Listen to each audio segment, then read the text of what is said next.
Basically, my story begins in first year university. I had a year where I think a lot of problems happened to me. My parents separated that year. My dog died. That was a particularly tough day. Subhanallah. I had 2 car accidents in the space of 1 week. And also, sadly, I had a friend pass away that year. I think that year led me to sort of ask some questions along the lines of, why am I here? What's the purpose of life? Why do I get up in the morning? Why do I even bother?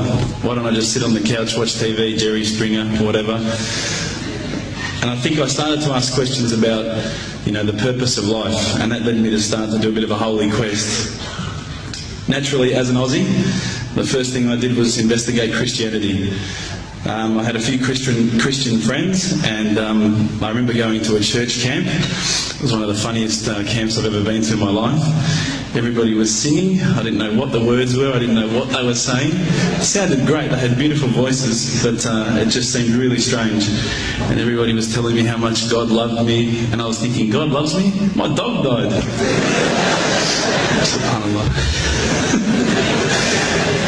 So I kept on investigating Christianity, and I went to a whole lot of, different aspects of Christianity. So we're talking about Catholicism, we're talking about Anglican, Baptist, priests, pastors. And every time I'd go there and ask questions, I'd find that they wouldn't pick up the Bible and start to say, oh, this is the answer, my dear brother. They would just start answering me. They would just answer from their own opinions. And I started to realise that there was a lot of interpretations of Christianity, and a lot of people had their own interpretations. And one priest from one church was believing one particular aspect of Christianity, whilst another was proclaiming another. So I started to think to myself, the Bible is one text, but there seems to be so many different interpretations, and it was confusing. At the time, while I was in first year university, I was also working at a service station, one of my part-time jobs. And one of my colleagues was a Hindu, was an Indian Hindu. And we'd regularly change shift, and at that time I was very inquisitive, and I'd say to him, dude, what's the deal with the elephant head guy? What's the deal with that? Why has that guy got an elephant head? And he's going, oh, that's Ganesha, this. I said, but couldn't you have chosen like a lion's head or something a bit better? We'd have, these really deep theological debates while people were buying petrol. And I'd be saying, yeah, but why bring $5 of gas? Thanks, mate. Yeah, no problems. And again, I found that was very hard to stomach. So I sort of investigated a little bit further. I had a good friend of mine was a Mormon. And I found that this religion actually appealed to me the most out of all of the Christian religions, the Church of Latter-day Saints. They were quite strict. They don't drink alcohol. They don't drink caffeine. So unfortunately, Coke's out, guys, because I know Levos love Coke. But again, there was that leap of faith I felt that I had to make to embrace this religion. And I found that, I wasn't just into making a leap of faith, I wanted proof. I also investigated Judaism, would you believe? And my original name before Abu Bakr is Reuben. So if you've probably seen all the movies, you've seen Reubenstein. At the end, they probably thought I was Jewish, so they thought, oh, this guy's one of us. But again, I just didn't find what I was looking for. Lastly, I probably looked into Buddhism, and I found that this was probably the religion that I was going to choose. I thought, look, this is great. There's so much. People at peace here. They seem to be really switched on, and they seem to be living one with the world, and that's what really appealed to me. But the more and more I looked into it, I guess I realised that it wasn't a religion of God. It was just a nice way to live. One of my friends, one of my close friends, who's a Christian, would you believe, said, tell me the religions that you've investigated. So I went through them. I said, Judaism, Christianity, Catholicism, Buddhism, Hinduism, He goes, what about Islam?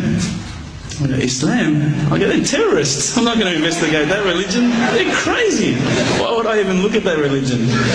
But lo and behold, I found myself walking into a mosque one day. This is my eternal quest.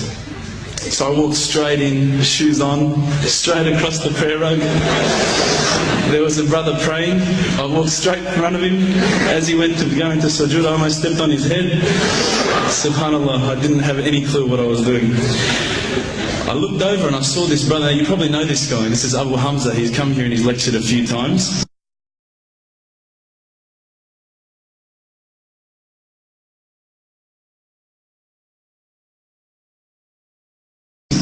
subhanAllah, I call him Abu Da'an because he's got a very large beard, mashallah. He came walking out towards me and I thought, today I'm about to die. This is the last day of my life. I'm a dead man. I'm a white boy in Leadland. What am I going to do here? I'm dead. He came walking across as though he just walked out of the Sahara Desert. Big abaya, big beard. But subhanAllah, the first words he said were, "G'day mate, how you going?" If only he had the can of VB, it would have been perfect.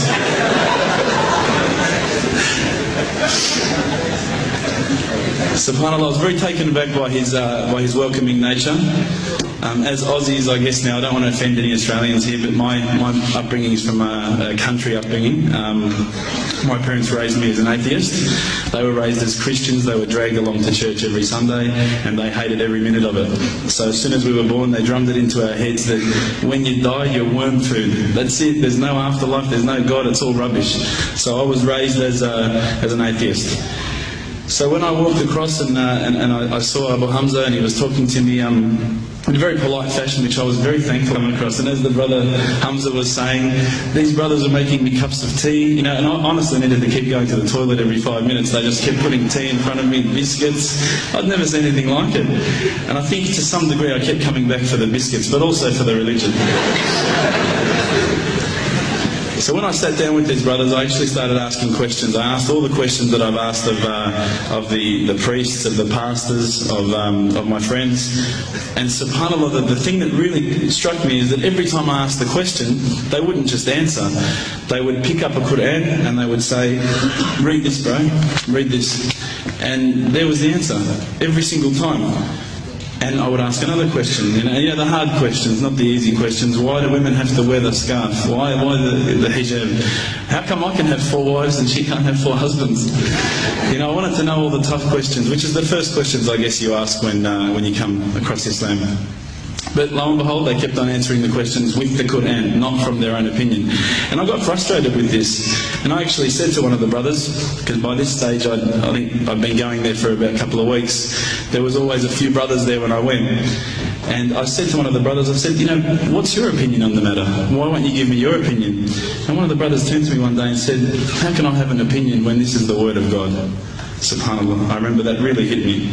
So I asked them if I could take a Quran home, and I didn't say I was going to use it to chalk up the couch or anything like that. I said I was going to respect the book, so I took it home, I started reading it. What I found was, while reading it, it wasn't as though I was reading a story, it was as though I was reading someone commanding me, someone giving me guidance. And one night I decided to really try and get the spiritual mood happening, and I'm sure probably some of you have heard this story before, so I apologise. I'd lit a candle, I had the window open, I had the curtains drawn, I was trying to get that really spiritual feeling. It was a nice summer night in Melbourne, as summer as it can get in Melbourne, and I was sitting there thinking, this is it, this is the night. I'd been, investigating all the spiritual proofs, all the scientific proofs about the fact that the mountains are the pegs, about, how the embryo develops inside, the woman, all these amazing proofs, but I still needed that little push. It's like I was on the edge of a cliff, I was ready to jump, I just needed a push. So I was sitting there, it was very quiet. I was reading Quran, I stopped.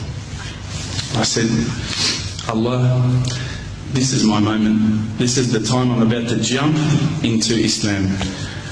All I need is just a sign. Just a little sign. I pulled back the Quran. I turned back to where I was reading. SubhanAllah, the very next verse on the next page. For those of you who ask for signs, have we not shown you enough already? Look around you.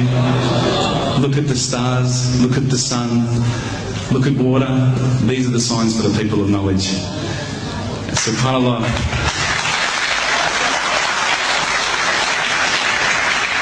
I threw the doona over my head and I pretended I was asleep. I was that scared because I couldn't believe how arrogant I'd been to want my own specific sign when all the signs had been there for me all along.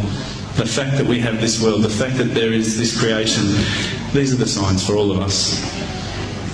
The next day I decided, this is it, I'm becoming a Muslim. I've been investigating Islam now for probably about 6 months, to be honest. I went in and I said to myself, this is it, I'm going to make shahada. I had no idea what I had to say, I had no idea what the words were. It was probably close to Isha prayer, so it would have been, 7, 8 o'clock at night. I went in and I couldn't believe it. There was about 1,000 people at the mosque. I thought, subhanAllah, look at this religion. Look at how strong they are. It was the first night of Ramadan. So I sat there and I was very nervous, I must admit. I got up and this person's going to me, you got to say these words, bro, ashhadu. I'm going, what? Ash what? Can't I just say it in English? No, they say no, you've got to say it in Arabic. And I thought, looked out over the sea of beards that I could see in front of me, and I thought, if I get these words wrong, I'm a dead man again. I had this fear, I was very scared. I got up and subhanAllah, as soon as I started to say the words, all fear went out of my mind. It felt as though a shower was inside my head and someone had just turned on the cold tap. Felt like I'd been flushed clean. I said the words and I wasn't expecting so many brothers to come up and yell, Takbir, Allahu Akbar, and start kissing me and hugging me. Now, I'd never been kissed by that many men in my life. But it was a beautiful day, I must admit, and that day was the day that I had more brothers than I could ever imagine, more sisters as well. But I guess since that day I've never looked back. My family, I think, initially were very worried that I was going to be, I guess, a little bit weird towards them. That they thought that I was going to break out the AK-47s and the grenades. But they realised, I think, soon that this religion was actually making me a better person. Prior to Islam, you're not going to believe it, I had a mohawk. I did. I had, I'm not going to show you any photos. I had army greens, I had the Metallica t-shirt, I had the cherry dogs. I was shocking, right? I thought I looked great, but I looked terrible. And alhamdulillah, ever since then I look as good as I do now. No, don't laugh, please. But my parents were the first people to actually say to me once, which really amazed me. They said, my father actually asked me for the Quran recently, which I was really happy about. I always thought he'd be one of the hardest people to work on. But he said to me, ever since you've been a Muslim, you've been a better person. You're more reliable. I can count on you to come and pick me up if my car breaks down. Whereas before I go, Dad, I was drinking last night, I don't know if it's still out of my system.